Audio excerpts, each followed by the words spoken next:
Hi, ഞാൻ ഇന്ന് സൂര്യേൻ്റെ വീട്ടിലാണ് ഉള്ളത്. അപ്പം ഞാൻ ഓർത്തു ഒരു മിനി വ്ളോഗ് ചെയ്യാമെന്ന്. സൂര്യേൻ്റെ എനിക്ക് വേണ്ടുന്ന ഫുഡൊക്കെ പ്രിപ്പയർ ചെയ്തു വെച്ചിട്ടാണ് പോയിട്ടുണ്ടായിരുന്നത്. എനിക്ക് ഈവനിങ് ഒരു ഷൂട്ട് ഉണ്ടായിരുന്നു. അപ്പം ഉച്ചയ്ക്ക് ഒരുമിച്ച് കഴിക്കാമെന്ന് പറഞ്ഞു. പക്ഷേ രാവിലെ സൂര്യേൻ്റെ ഒരു മീറ്റിങ്ങിന് പോകുന്ന സമയത്ത് ഫുഡൊക്കെ റെഡിയാക്കി വെച്ചു. അതുപോലെ തന്നെ ഹെയിലിക്കും പോണിക്കും വേണ്ട ഫുഡൊക്കെ റെഡിയാക്കി അവർക്ക് കൊടുത്തിട്ടൊക്കെയാണ് സൂര്യേൻ്റെ പോയിട്ടുണ്ടായിരുന്നത്. ഞാൻ ചുമ്മാ ഇരിക്കുന്ന സമയത്ത് ഞാൻ വിചാരിച്ചു എന്നാൽ പിന്നെ സൂര്യാൻ്റിയുടെ ഒരു ഹോം ടൂർ എന്ന് പറയാൻ പറ്റില്ല, കുറച്ച് ഡെക്കറേഷൻസും പ്ലാൻസും ഒക്കെ കാണിച്ചു തന്നിട്ടുള്ളൊരു വീഡിയോ ചെയ്യാമെന്ന്.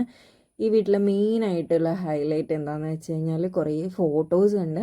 സൂര്യാൻ്റി എന്നെപ്പോലെ തന്നെ ഫോട്ടോസ് മെമ്മറീസ് ആയിട്ട് സൂക്ഷിച്ച് വെക്കുന്ന ഒരാളാണെന്ന് എനിക്ക് തോന്നിയിട്ടുണ്ട്. അപ്പോൾ ഒരുപാട് ഫോട്ടോസ് ഫ്രെയിം ചെയ്തിട്ട് അവിടെ ഇവിടെയൊക്കെ ഉണ്ട്.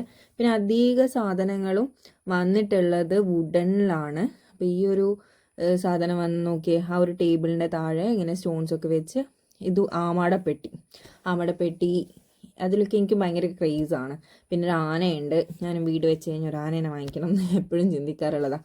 അത് ആനയിൽ പുറത്തൊരു കുഞ്ഞു ഗണപതി ഉണ്ട്. അതുപോലെ തന്നെ ഒരുപാട് ഗണപതിൻ്റെ കളക്ഷൻസ് ഈ ഷോക്കേസിലുണ്ട്, പല വെറൈറ്റീസ് ഓഫ് ഗണപതീസ്. അപ്പം ആനയുടേതും ഷോക്കേസിലുണ്ട് കേട്ടോ. ഞാൻ അടുത്ത വീഡിയോയിൽ ഇങ്ങനെ വരുന്നുണ്ട്. അപ്പം ഇതിൽ ഒരുപാട് ഷോ പീസസ് ഉണ്ട്. അപ്പോൾ ഇങ്ങനെ ഓരോന്നോരോന്നായിട്ട് പറഞ്ഞു തരാനുള്ളൊരു ടൈമൊന്നുമില്ല. അപ്പോൾ ഇതോ ഞാൻ നേരത്തെ പറഞ്ഞില്ല, ആനയുടെ ഒരുപാട് ഷോ പീസസ് ഇവിടെ ഉണ്ടെന്ന്. അതുപോലെ ചെറുപ്പത്തിൽ ദിഗ്ജയും അപ്പേട്ടനൊക്കെ കളിച്ചിട്ടുണ്ടായ കാർസ്, അങ്ങനത്തെ സാധനങ്ങളൊക്കെ കളക്ട് ചെയ്തിട്ടൊരു മെമ്മറീസ് പോലെ സൂര്യാൻ്റെ ഷോ കേസിൽ സൂക്ഷിച്ചിട്ടുണ്ട്. പിന്നെ അവർ വാങ്ങിച്ച മെഡൽസ് അങ്ങനത്തെ. അതുകൂടാതെ സൂര്യാൻ്റിക്ക് കിട്ടിയ ഒരുപാട് റിവാർഡ്സും മെഡൽസും ഒക്കെ മെമൻറ്റോസും എല്ലാം അവിടെ ഇവിടെ ആയിട്ട് ഇങ്ങനെ സെറ്റ് ചെയ്ത് വെച്ചിട്ടുണ്ട്. പിന്നെ കുഞ്ഞു ബുക്കിൻ്റെ ഷെൽഫൊക്കെ ഉണ്ട് അവിടെ. അതും എല്ലാം വുഡിൽ തന്നെയാണ് വരുന്നത്.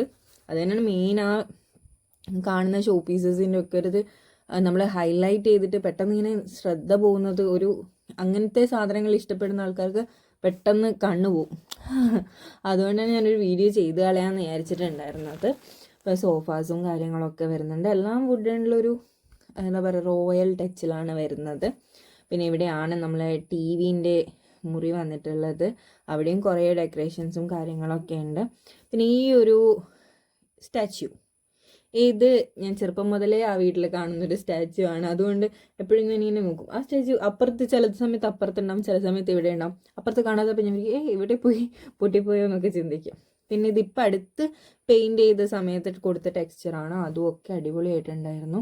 ഇവിടെ പ്ലാൻസും കാര്യങ്ങളൊക്കെ കൊടുത്തിട്ടുണ്ട്. അതുപോലെ സ്റ്റെപ്പിൻ്റെ മേലെ കഥകളിൻ്റെ ഓരോരോ ഇമോഷൻസ്, ഓരോരോ കഥകളിയുടെ ഫോട്ടോസാണ് കൊടുത്തിട്ടുള്ളത്. അതും ബ്യൂട്ടിഫുൾ ആയിട്ട് തന്നെ ചെയ്തിട്ടുണ്ടായിരുന്നു.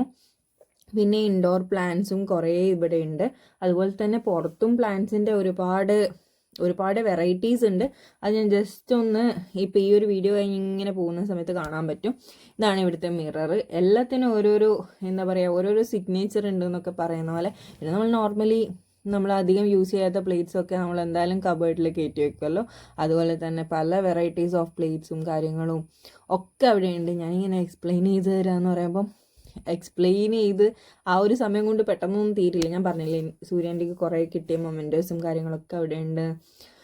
അപ്പോൾ ഇതിപ്പം റീസെൻ്റ്ലി ഊട്ടി പോയപ്പം വാങ്ങിയിട്ട് വന്ന ഫ്രിഡ് മാഗ്നറ്റ് ആണ് എന്നാണ് സൂര്യാൻ്റി പറഞ്ഞിട്ടുണ്ടായിരുന്നത്.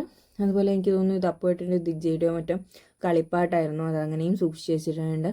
ഒരുപാട് ഫോട്ടോസ്, ഇതൊക്കെ തന്നെ മെയിൻ ഉള്ളത്. പിന്നെ കുറേ ദൈവങ്ങളുടെ വിഗ്രഹങ്ങളും കാര്യങ്ങളൊക്കെ ഉണ്ട്. പിന്നെ നോക്കി എല്ലാത്തിലും ഒരു യുണീക്നെസ് ഉണ്ട്. നിങ്ങൾക്ക് കാണുമ്പോൾ തന്നെ മനസ്സിലാവും. ഞാനിങ്ങനെ എക്സ്പ്ലെയിൻ ചെയ്ത് തരാമെന്ന് പറയുമ്പോൾ ഓരോ സാധനം എക്സ്പ്ലെയിൻ ചെയ്യാൻ അത്രയും ടൈം എടുക്കും. അത്രയും വലിയ വീഡിയോ എടുക്കേണ്ടി വരും. അതുകൊണ്ട് ഞാൻ സിമ്പിളായിട്ട് ജസ്റ്റ് എടുത്തു പോയത്. ഇതാണ് സൂര്യയുടെ ഫ്രണ്ട് വരുന്നത്. അവിടെയാണ് ഹെയിലിൻ്റെ കൂട് വരുന്നുണ്ട്. അതുപോലെ തന്നെ അപ്പുറത്ത് ബോണീൻ്റെ കൂട് വരുന്നുണ്ട്. പിന്നെ ഇത് പ്രേംജിയാമൻ്റെ വീട് തൊട്ടടുത്ത് തന്നെയാണ് വരുന്നത്. കുറേ ചെടിയുടെ കളക്ഷൻസ് അപ്പുറത്തും ഉണ്ട് കേട്ടോ, പ്രേംജിയാമൻ്റെ അടുത്തും. അപ്പോൾ ഞാൻ അപ്പുറത്ത് പോകാൻ നിന്നിട്ടില്ല. ഞാൻ ഇവിടെ നിന്ന് ജസ്റ്റ് വീഡിയോസൊക്കെ എടുത്തു. കണ്ടോ, ഒരുപാട് വെറൈറ്റീസ് ഓഫ് ചെടി, അതും വെല്ലായിട്ട് സെറ്റ് ചെയ്ത് വെച്ചിട്ടുണ്ട്. നമുക്ക് കാണുമ്പം കൂട്ടിയിട്ട പോലെ അല്ലാതെ അതൊരു വൃത്തിയിൽ വെച്ചിട്ടുണ്ട്. അതുപോലെ കണ്ട തുളസി തറയൊക്കെ ഉണ്ടായിരുന്നു. അത് ഈ ഒരു പാത്ത് വേൻ്റെ അവിടെയായിരുന്നു ഉണ്ടായിരുന്നത്. ഇപ്പോൾ എടുത്തിട്ട് ആ ചെടികളുടെ കൂട്ടത്തിലേക്ക് മാറ്റി വെച്ചിട്ടുണ്ടായി. അല്ലെങ്കിൽ വീടിൻ്റെ ബോർഡിൻ്റെ മേലെ എന്തൊരു ഹാങ്ങിങ്സും കാര്യങ്ങളൊക്കെ വരുന്നുണ്ട്. കുഞ്ഞു ഉറിയൊക്കെ കണ്ടോ, പിന്നെ ഇത് പണ്ട് സുജനങ്ങളുടെ ഷോപ്പായിരുന്നു. ഇപ്പോൾ അവിടെ ഇങ്ങനെ ഹാങ് ചെയ്ത് വരുന്ന ചെടിയൊക്കെ വെച്ചിട്ടുണ്ട്. അതിൻ്റെ ഉള്ളിലാണ് ഹെയ്ലി. മഴ ആയതുകൊണ്ട് ഹെയ്ലിനെ കൊണ്ടുവന്നിട്ട് ഇവിടെ കിടത്തിയിട്ടുള്ളത്. അവൾ കുളിക്കുകയാണ്. നമ്മളധികം അവളുടെ പ്രൈവസിയിലേക്ക് എത്തി നോക്കണ്ട. പിന്നെ ഈ ഒരു സൈഡിലൊക്കെ ചെടികളുണ്ട്, അങ്ങോട്ടൊക്കെ ചെടിയുണ്ട് കേട്ടോ. പക്ഷേ ഞാൻ അങ്ങോട്ടേക്കൊന്നും പോകുന്നില്ല, മഴയും കാര്യങ്ങളൊക്കെ ആയതുകൊണ്ട് വഴുക്കലൊക്കെ ഉണ്ട്. വീടുണ്ടല്ലോ എന്ന് ചോദിച്ചാൽ അങ്ങോട്ടേക്ക് പോയില്ല. ഇവിടെയാണ് ബോണീൻ്റെ കൂട് വരുന്നത്. ബോണിയും അവിടെ എന്തോ കുളിക്കുകയോ മറ്റും ചെയ്യുന്നതാണ്. നമ്മൾ അവനെയും ഡിസ്റ്റർബ് ചെയ്യണ്ട. നേരെ വരുന്നു. ഇത് കണ്ടോ ഓം എന്ന് പറഞ്ഞിട്ട് ഒരു ചെറിയ ഹാങ്ങിങ്സ്. ഇതാണ് ഫ്രണ്ട് നമ്മൾ കയറുന്ന സ്ഥലം. അതുപോലെ നമ്മൾ ഈ ഒരു കോനായി എന്ന് പറയുന്ന സ്ഥലത്തും ഡെക്കറേറ്റ് ചെയ്തിട്ടുണ്ട്, ചെടിയൊക്കെ സെറ്റ് ചെയ്ത് വെച്ചിട്ടുണ്ട്. ഈ സാധനം കണ്ടപാടി ഞാൻ സൂര്യനയുടെ അടുത്ത് പറഞ്ഞിട്ടുണ്ടെങ്കിൽ നല്ല രസമുണ്ട് കാണാൻ വേണ്ടിയിട്ടാണ്. ആ സെറ്റ് ചെയ്ത് വെച്ച എന്ത് ബ്യൂട്ടിഫുൾ ആയിട്ടാണ്. ആ പോട്ട്സൊക്കെ സെയിം കളറ്, അതിങ്ങനെ അപ്പുറത്തും ഇപ്പുറത്തും വരുന്ന സമയത്ത് കാണുമ്പോൾ തന്നെ ഒരു ഭംഗിയില്ലേ, പെട്ടെന്ന് നമ്മളെ കണ്ണ് ഐ ക്യാച്ച് ചെയ്തു എന്നൊക്കെ പറയുന്ന പോലെ അത്രയും അട്രാക്റ്റഡ് ആയിരുന്നു. പിന്നെ ഞങ്ങൾ നെസ്റ്റോയിലൊക്കെ പോയി കുറച്ച് സാധനങ്ങളൊക്കെ വാങ്ങിക്കാനുണ്ടായിരുന്നു. അതൊക്കെ കഴിഞ്ഞ് നമ്മളിങ്ങനെ രാത്രി ചുമ്മാ ഇരുന്ന് സൂര്യാൻ്റെ ഇങ്ങനെ ഫോൺ നോക്കിക്കൊണ്ടിരിക്കുകയാണ്. പുള്ളിക്കാരി ഞാൻ അധികം വീഡിയോയിൽ കാണിച്ചില്ലല്ലോ, അപ്പോൾ ഞാൻ ഓർത്തു പുള്ളിക്കാരിയെ ചുമ്മാ ഒന്ന് വീഡിയോ കാണിക്കാം. ഇന്ന് ഞാൻ ഷൂട്ടിന് വേണ്ടിയിട്ട് വാങ്ങിയിട്ട് പോയ പുള്ളിക്കാരിയുടെ സാധനങ്ങളൊക്കെ തിരിച്ചവിടെ വെച്ചു. പിന്നെ ഈ ഒരു മുറി ഉണ്ടോ, ഇത് ഞങ്ങൾക്ക് പേഴ്സണലി ഞാൻ ഭയങ്കര ഓർമ്മിച്ച് വെക്കുന്ന ഒരു മുറിയാണ്. ഈ ഒരു ഭിത്തിയിൽ രണ്ടിലും ചവിട്ടിയിട്ട് ദിഗ്ജയും ഞാനും സെയിം ഏജ് ആണ്. അപ്പോൾ നമ്മൾ രണ്ടാളിങ്ങനെ അവൻ ആ ഭിത്തിയിലേക്ക് കയറിയിട്ട് ആ മേലത്തെ മുറിയിലേക്ക്, മുറിയല്ല ഒരു സ്റ്റോർ റൂം പോലത്തെ ഒരു സെറ്റപ്പ് അവിടെ കയറുമായിരുന്നു.